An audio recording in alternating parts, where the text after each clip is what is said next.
Good afternoon. How's your day been so far?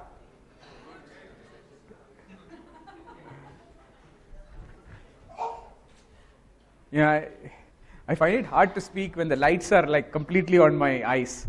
I guess he can't help it also. How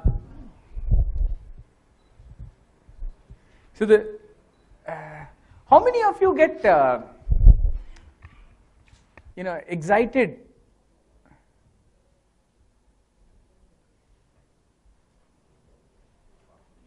when things things are not very when things are not very sure? I don't want to use the word uncertainty because you must have heard that word 50 times now. Huh? More than that, right? You get excited, okay. One person gets excited. How many of you read the book Anti-Fragile? So anybody who wants to learn and understand about uncertainty, you must read this book. And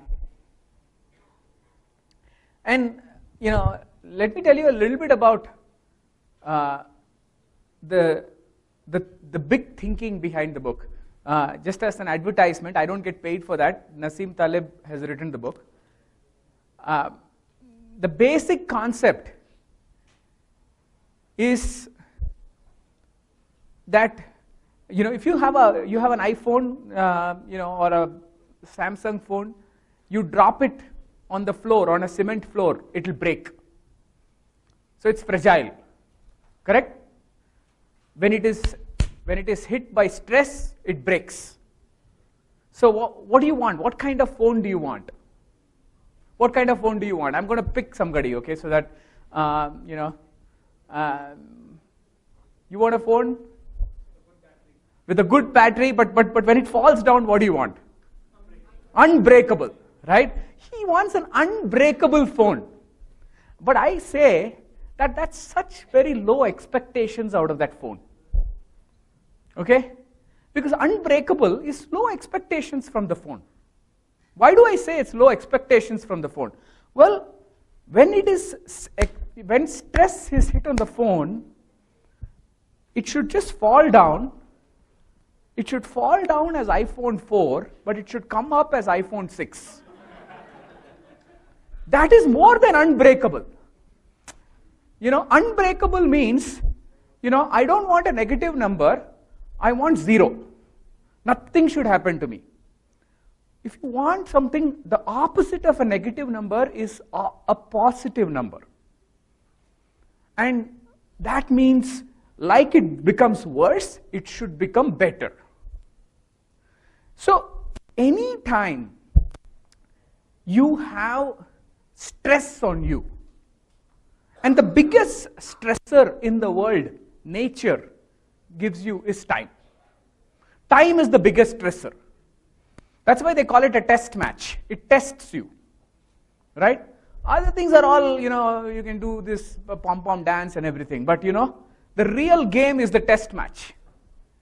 It tests you with time. It tests you for patience. Nature acts on you slowly. It erodes you. So the thinking there is, how do you deal with this ultimate stressor, time? And what does time do to you? Time acts on every person, every human being, every organization, putting newer and newer kinds of stress in it. Any success that an organization or a human being has puts him in a different place, which just allows him for new kinds of stresses. That's the very nature of time. And that's how it works. The smallest amount of change you will experience in your life is today. All change from today will be faster than today. What does that mean? Well, because change is a compounding thing. Things happen in compounding ways. What does compounding mean? I was talking to my team in Whitefield, we are a bunch of applied mathematicians, data scientists. We have about 3,000 of them. What it means is very simple. 1 plus 0.01 to the power 365 is the number 37. 1 minus 0.01 to the power 365 is 0.00000001. What that means is the same thing. If it compounds in a direction, it becomes something very, very interesting. All change is compounding. Why? Well, you had landline, you created cell phone. Well, cell phone created, mobility plus communication.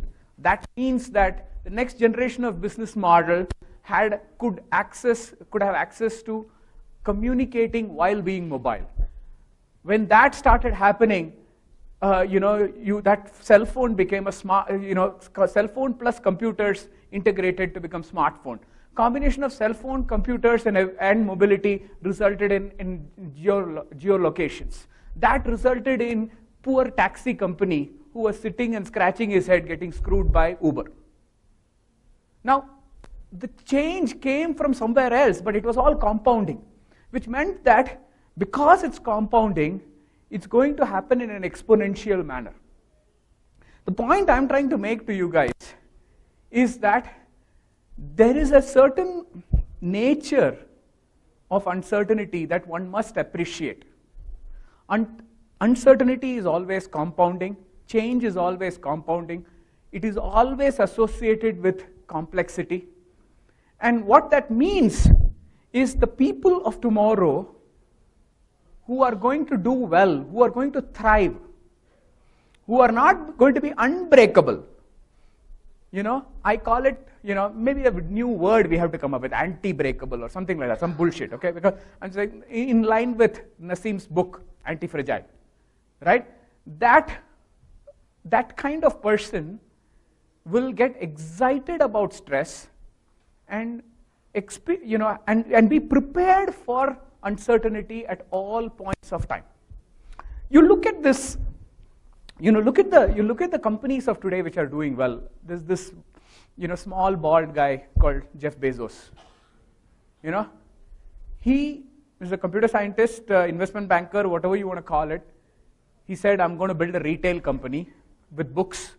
He goes on to build that retail company and then decides that while doing that, he's going to create, because he has all this technology that he's building for himself, he's going to build cloud infrastructure. You would not expect the retail company guy to build a cloud infrastructure and builds one of the largest cloud companies in the world. While doing that, he says, while doing that, why not also build a voice recognition software and build something that recognizes my voice and does things. Now, the point I'm trying to make is that everything seems very orthogonal. It doesn't seem very linear. In the past, everything was far more predictable and linear. I'll build a car company, I'll build a factory, on top of that I'll do this, I'll do that. It is very understandable. Now, suddenly people are taking these right angles, and it seems uncertain all the time. The point is, how do you prepare for this world, and how do you be excited about that kind of perspective? An entrepreneur, who is an entrepreneur? One way to think about it is, hey, somebody who takes risk, somebody who builds a company, somebody who builds an enterprise. That's how that word comes, Entrepreneurship is associated with enterprise. What is enterprise? Enterprise, something, an institution that goes on to serve a certain purpose, so on and so forth, right? But I think that's a very, very superficial and simplistic way of thinking about it. I look at entrepreneurs actually as uncertainty miners. Like data mining, right? You can mine for uncertainty. There's a lot of value in this whole called, all this mining called, uncertainty. But many people avoid it. Why? Because human beings naturally get scared of it. But then there is this breed of people, okay? They're weird. They're mutants, I call myself a Tam Bram Wolverine. Because Tambrams generally cannot become entrepreneurs. We are typically not entrepreneurs. But you got to be a Tambram Wolverine. So, how do you become that Tambram Wolverine? For example, a Gujarati who becomes a professor would be a Guju Wolverine. Right? So, a Tambram Wolverine. How do you do that? How do you get certain people to become uncertainty miners? Can you think of this world from that perspective, that uncertainty, whenever it's there, it has to be mined? It is an opportunity. What you'll find about these people, these entrepreneurs, are they're not typically people who do well inside a system. There's a rebel inside them all the kind of time. If they have been always applauded by the system, they're probably not the best. They're not going to be the best entrepreneurs. Like if they do very well in school, if they do very well by their teachers, if all their fellow people love them and agree with them, I think my perspective is that, my general perspective, I could be wrong about this, is that they are not the best uncertainty miners. They may do well as entrepreneurs, but not by mining uncertainty. The mining uncertainty kind of people, these kind of people, are guys who like to think orthogonally, think laterally, think sideways, suddenly. And those kind of people are the odd ones. They're not fitting always. Things don't fit for them, and they don't fit also. And you should, and if by chance you don't fit, get excited about that. Because you might be that uncertainty miner. And you might want to, take advantage of not fitting and start getting excited about that and say that, okay, I'm going to see the world differently because the world sees me differently.